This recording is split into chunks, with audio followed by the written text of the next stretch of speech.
Ladies and gentlemen, boys and girls, all the way from the US, from MIT, is a naive optimist, Andy, who wants to talk about DNA, knows all about it, and even knows a whole sentence of German that he wanted to share with us. So, Andy, take the stage. Thanks. And make it a great show. Thanks. Kann ich ein Bier haben, bitte? Kann ich ein Bier haben, bitte? Make that too. Kann ich ein Bier haben, bitte? No, really, I would like a beer, please. So, if you look around the room, everything in this room is hackable, except for the living stuff.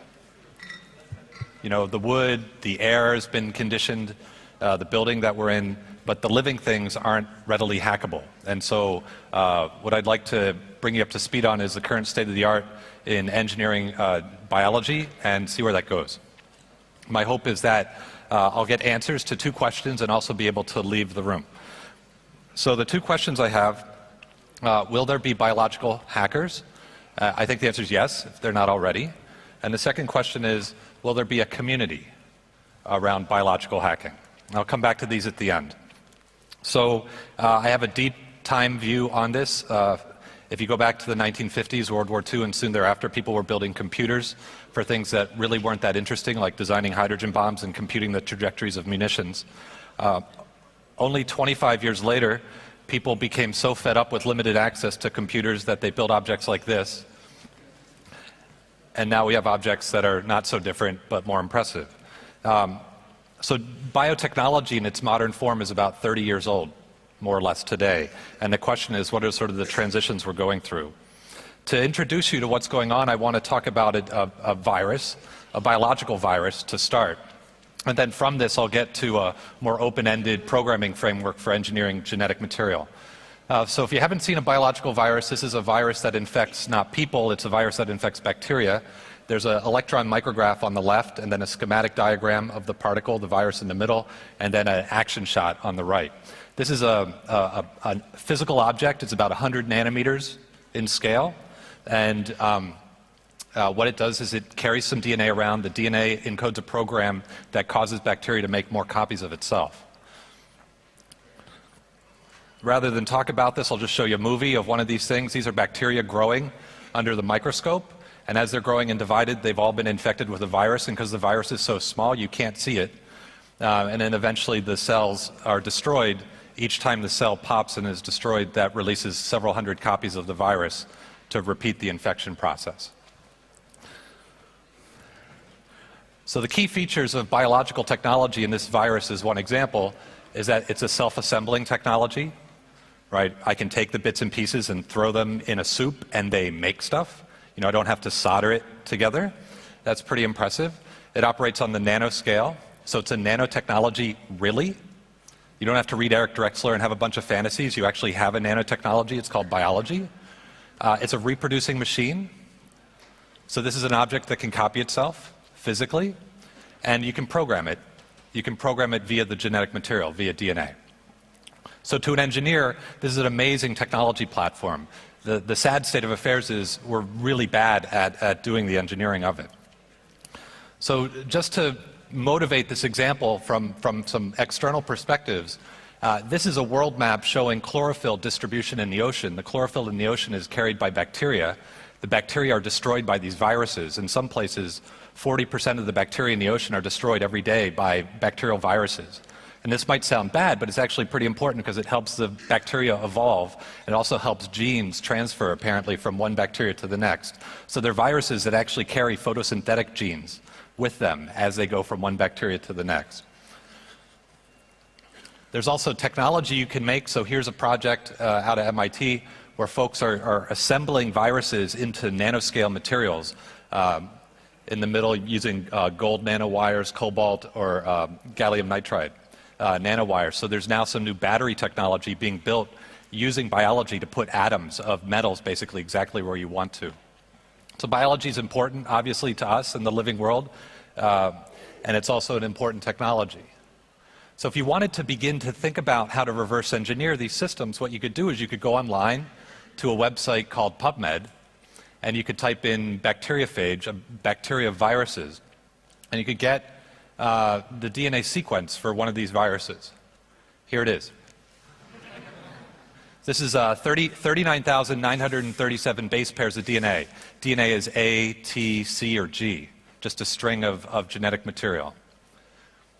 And so you could read this and try and figure it out, right? This would be like looking at, I guess, machine language and trying to reverse engineer what the system is doing, keeping in mind that this is a self-assembling, nanoscale, reproducing machine, right, that has been evolved over some period of time we don't know. It's hard to find documentation within that. So, now, if you're excited about reverse engineering, probably the most exciting reverse engineering I know of is reverse engineering natural evolved biological objects. It's just an incredible problem. And the people who do it are called geneticists. And so if you're a reverse engineering hacker, you could go get a very high-paying job in genetics. So here's a different depiction of that same information. Instead of the machine language of the cell, it's one level up at a functional level of depiction. These boxes are things called genes. Genes encode different molecular functions. So gene number 5, the red gene, that's a gene that encodes a protein called a DNA polymerase. It's just a Xerox copier for DNA. So when the phage needs to copy its own DNA, it makes this protein, it makes more of that. All the blue genes, they make the particle, the shell of the virus itself, and so on. And then you've got a whole bunch of control elements. So this is the architecture of a virus that we found in Nature. It was isolated 60 years ago. You could mix up the program, right? And the short and the long story is, I have no idea what this new program will do, even though it has all the same basic genetic functions. Don't know what it's going to do. So to try and address problems like this, we use computers. Here's a computer simulation of virus infection where we're tracking molecules running along the DNA and reading out the DNA and making proteins and blah, blah, blah. This is open source software. You can go online and find it and run it and simulate at the molecular level any genetic program that you want.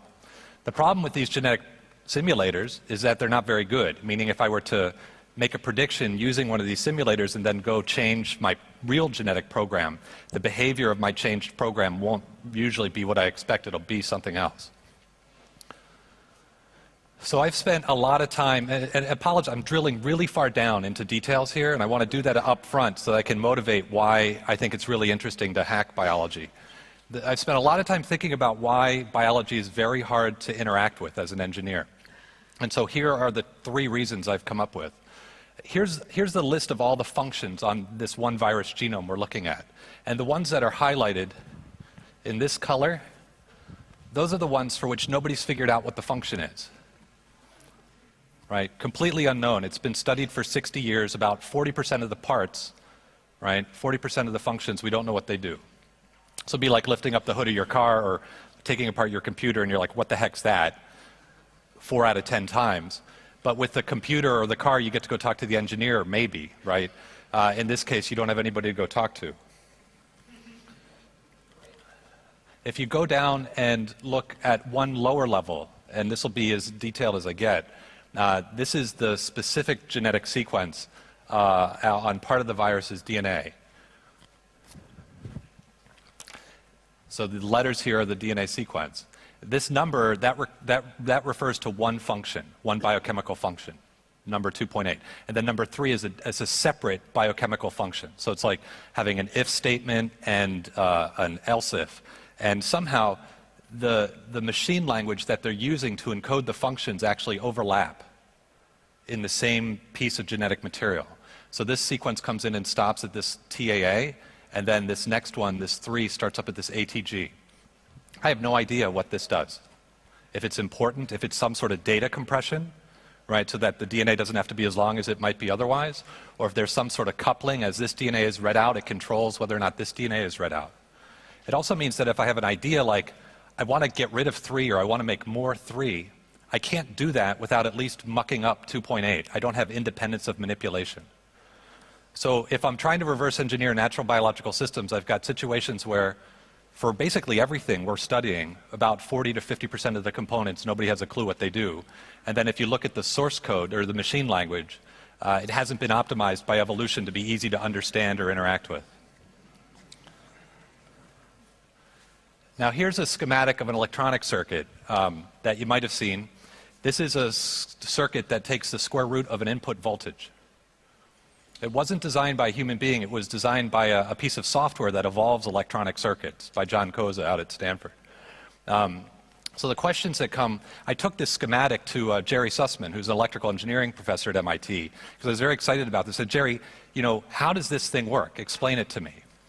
And the first thing he said, because he has very good eyesight, he goes, that's a really crappy printout, right? And then the next thing he said after thinking about it for 30 seconds, he goes, where did you get this? I said, well, this guy Koza out at Stanford evolved it. And he goes, but I'm really excited, could you explain to me how it works? Because if I could understand how these evolved electronic circuits work, then that might help me reverse engineer evolved genetic circuits, right? And he goes, that's a really stupid thing to ask me to do. You're asking me to waste my time. And I said, what do you mean? He's like, well, this thing hasn't been designed for it to be easy for me to understand. So why would you ask me to try and figure it out and explain it to you? So what if nature is like that? What if the evolved genetic systems that we're trying to reverse engineer are like it? Maybe we could design and build new genomes that have different low-level architecture that support greater reuse and understandability. So if you take this sequence here that has these overlapping elements, let's just make a new engineered sequence where we take 3 and we put it over here, we take the control sequence for 3, we put it here, we make some edits to 2.8 so it has nothing to do with 3 anymore, we add some new sequences of DNA in the middle to insulate and separate the functions out and add control hooks and so on. And so we did that. And so here's the, apologies, there's a lot of stuff here. Here's that 40,000 base pair piece of DNA. And then we broke it down into different sections and we redesigned all the sections to make it more understandable to us. So for example, the sequence that we were just looking at, 2.8 and 3, is depicted right here, and you can see we pulled them apart. And then we did that for everything across the whole genome, making hundreds of changes at the same time. And then we built that piece of DNA and we put it back into cells to see what it would do. And the big result for us was that after making about 600 changes at once, the program was still viable. So on the left, what you're looking at is a Petri dish. It's a 10-centimeter plastic dish. It's filled with Jell-O. And this is the natural virus. This opaque white background is bacteria that are scattering light. And then the circle here, the dark circle, is where the virus is growing and replicating and propagating. So you could think of it this way. If you're up in a satellite or the space station and you look down at a forest and you've parachuted a lumberjack into the forest, and every time the lumberjack cuts a tree down, you get 10 more lumberjacks and they keep cutting down trees. That's what these circles are. So depending on how good your lumberjacks are or how good your virus is, that will define the size of the circle, how quickly it grows. And you can see the natural virus is really, really good at clearing out holes in bacterial forests, whereas our engineered virus makes much smaller holes. So it's not as good, it's not as fit. It doesn't grow as fast. It's about 40% lower fitness. So the question to us was, is this a good trade-off? Are we willing to give up 40% reproductive fitness for much, much more understandability? In the wild, this thing would never survive, but in our laboratory, this has a lot of features that we like. You can read about this in a paper. We used the word refactoring in the paper, stealing from computer science, because we thought we were rewriting a code to make it easier to understand. In this case, it was a genetic program. So that was a couple years ago. And having had this one experience, it became more interesting to think about, well, let's not start with the things that already exist. Let's develop generic frameworks for programming any new genetic system we want, building on the bits and pieces that might exist, but assembling them anew.